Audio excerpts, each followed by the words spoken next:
welcome to another vlog. And today I will be sharing with you something that is very important for me.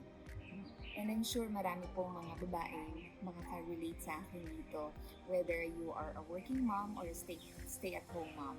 So, being a mother or being a woman in the family, parang feeling mo talaga minsan ikaw yung sentro ng pamilya mo, no? Kasi lahat nangangailangan ng attention mo, your kids, your husband, your family, your parents, no? Lalo na kung medyo matanda na yung parents mo.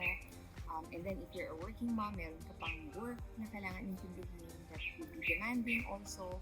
So having said that, talagang it could be a source of stress. And if you don't know how to manage stress, actually, it could lead to serious illness, depression, to anxiety, and physical illness, and also it could affect your relationship.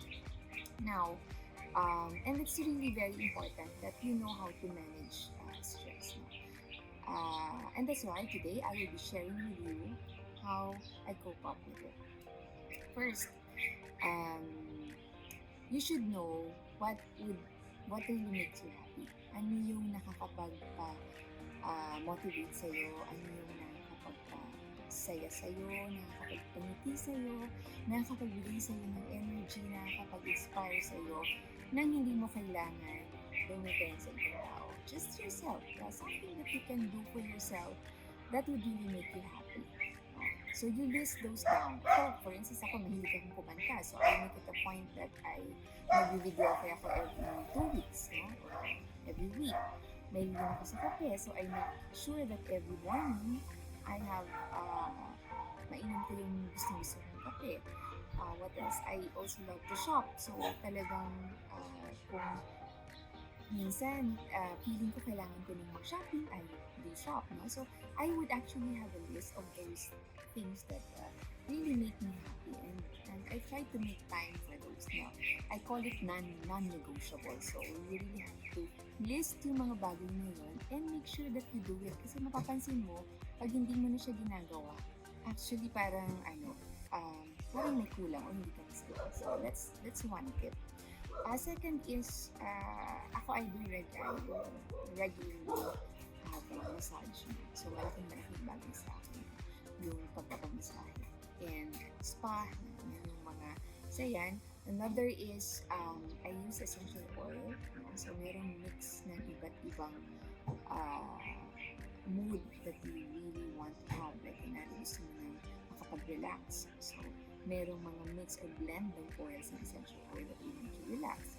If you feel anxious, meron din blend that will make you help you with anxiety, with depression. Also, para sa akin, yung combination ng lemon and peppermint, that's really very good for me in the morning, yung pang-energize.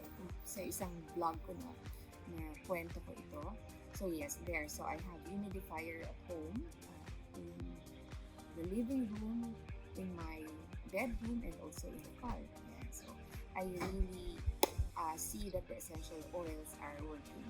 So, isa pa is, which is for me talagang importante ito, yung husband ko, kapag nakikita niya na medyo mainti na ang ulo ko, sasabihin niya na sa akin. So, to go out with your friends, with your girlfriends, yan. So, you really have to make time also na meron kang napagkukwentuhan ng mga challenges mo, or napapag-share ng mga masasayang nangyari sa'yo, or just laugh, or just enjoy being together, eat out. So, para sa akin, napakalaking bagay nito. Lumalabas ka with your friend. And this one last thing that I will share with you is something new na ginawa ko. I'm normally very good at coping up with stress.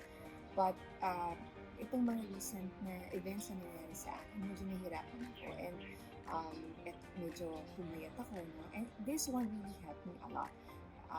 I downloaded the app Calm. So, this is an iPhone app, but actually meron na rin siya sa Android pala. No? It's a paid app. Initially, hindi ko siya gusto kasi may bayad.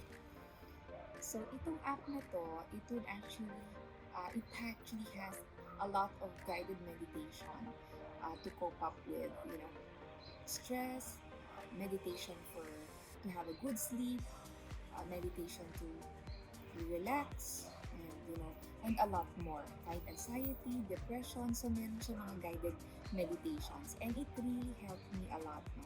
So, yan, it was also awarded as the best app of iPhone in 2017. So, talagang maraming magagandang review. So, eto maganda rin ito para sa akin na i-download nyo and use it. Yeah. Yun lang guys. I really hope that you got something from me today and see you in the next vlog.